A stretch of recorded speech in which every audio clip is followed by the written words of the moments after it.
Hello, this is Smartball, and this is my AGDQ submission video for Super Mario Advance 2 Super Mario World for 11 exit goals. Now, this is a re-recording of my video, so just bear with me. This is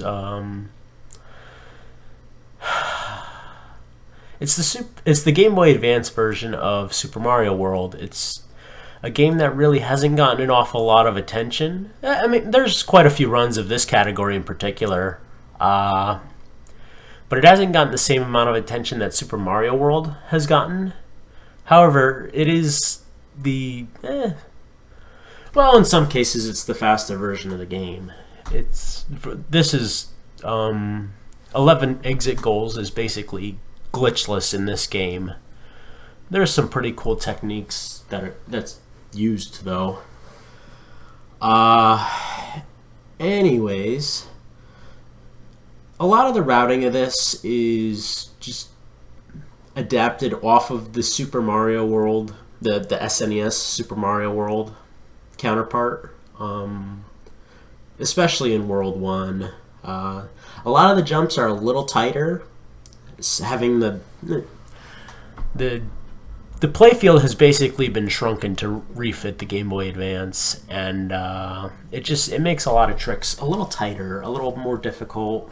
And then in other instances, the game has been changed, and it's actually a little bit easier too.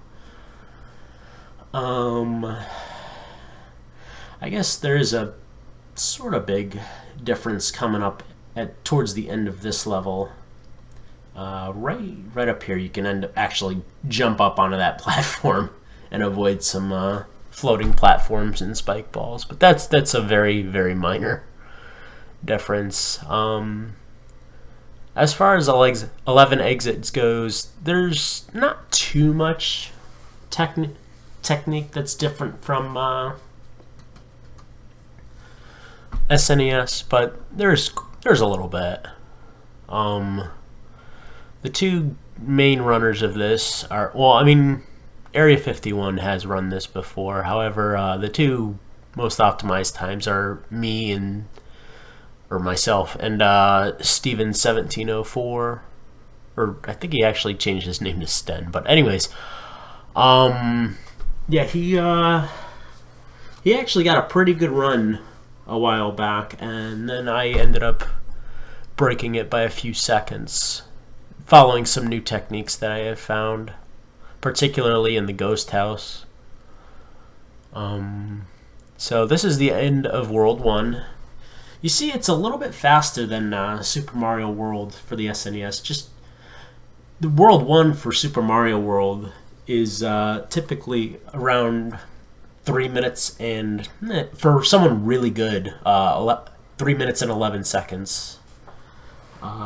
Whereas here we clock in at 3 minutes and 2 seconds for a really good run. I think if Shell Jump were instituted in this, we might be able to, on a perfect World 1, we'd be able to get it down to 3:01, but Shell Jump's a little tough and, not worth the loss of time if you miss it. We're grabbing our traditional cape here and flying over this level. Actually, the reason I use the Japanese version of this game is because of this level. It makes the exit to this level much easier. In the North American version, or pretty much any version except for the Japanese version, right here by the key there are two vertical pipes, small vertical pipes surrounding the key and the keyhole. It makes it very difficult to grab the key and put it in the hole optimally. This level here, there are varying strategies as far as how to do it. I take a bit of a safer route here and do not go in that pipe right above my head at the moment. I actually swim right through and grab an ice block, which, if I remember correctly, kind of backfired on me. I'm about to lose the ice block and lose a couple of seconds right there. That was honestly the biggest mistake of this run. That's the biggest time loss of this run. And honestly, it wasn't too bad. The other, well, actually, let's talk about the ghost house here, because this is the new strat I kind of came up with. I use a lot of cape canceling to get through these boo rings, because in this version of the game, those boo rings hitboxes are very, very tight. It's very difficult to get through without getting hit. And then I do the same thing there. I cape cancel through the boo ring in order to get through it a lot faster. You could get into this door here with 367 left on the clock. I had 364, but it really wasn't too bad. I missed both of the doors, which was unfortunate. But it's a very, very small time loss. As far as riskier elements of the run here, I guess losing my cape would be a big waste of time. But there are backup capes you can grab. I mean, not so much along the way. You'd probably have to go back for one, and that's why I'm going to put in a very, very safe estimate of like probably 14 minutes for this category. Steven and I would like to submit this as a race if possible. Unfortunately, zipping in this game is not a thing just yet. It's the task does it, but it's very difficult. You're relying on wall clips, and it's very strange. It's not something we've worked into an RTA yet, as it probably wouldn't save enough time to make it worth the difficulty scale. There is a small difference in this level in which you have to get over this little hill here and grab this key. That's not a huge thing. It's just a small difference between the SNES version and this one. In this level, I actually used my P-switch to activate the key block to grab the key a little earlier. In this version, you don't get all the way up into that area without walking on that platform, so it's a little easier and faster to just grab the P-switch and throw it at the block. You can't really keep flight there as you do in normal SMW. This level's basically the same. And now Bowser's Castle. There are some very different strats here, including damage boosting. We have a Fire Flower in our backup that we don't really particularly need. However, there's a property of the Crushers in Door 5 later that we're going to abuse. And you'll see that in just a moment. We're going to switch over to the Fire Flower right here and enter Door 5. We're going to run right through this. Typically, you cannot run through those Crushers, even if you're invulnerable, whatever. You cannot run through the Crushers. They are very solid in normal Super Mario World. Where in this, they are not. You can actually run right through them. I'm actually, I'm looking at the video, I'm very nervous right now.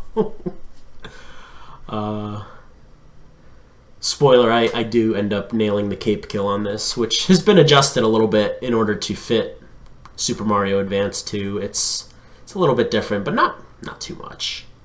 Just a little bit of the timing's a little different. And yeah, we're going for hits on Bowser as he throws the Mecha Koopas out over his head. It should, you know, just trying to get optimal hits on him, or close to it. Maybe not to the frame optimal, but you know, within a little bit of time there.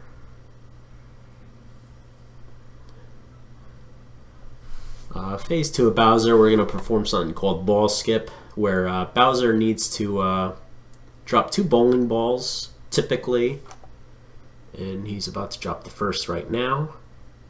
And while he's paused, getting ready to drop the next one, we drop a Mecha Koopa on him, interrupting him, and he just never drops the bowling ball.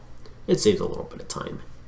And then we fly up for the instant hit on the to close out phase 2. almost done here. We're going to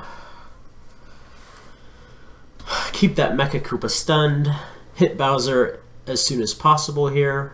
Or I actually delayed that one a tiny bit just to make it a lot safer. This hit is very risky if you try and rush it. And then that last hit's pretty free. And that's 11 exit for Super Mario World, or Super Mario Advance 2 Super Mario World. The Game Boy Advance counterpart of Super Mario World.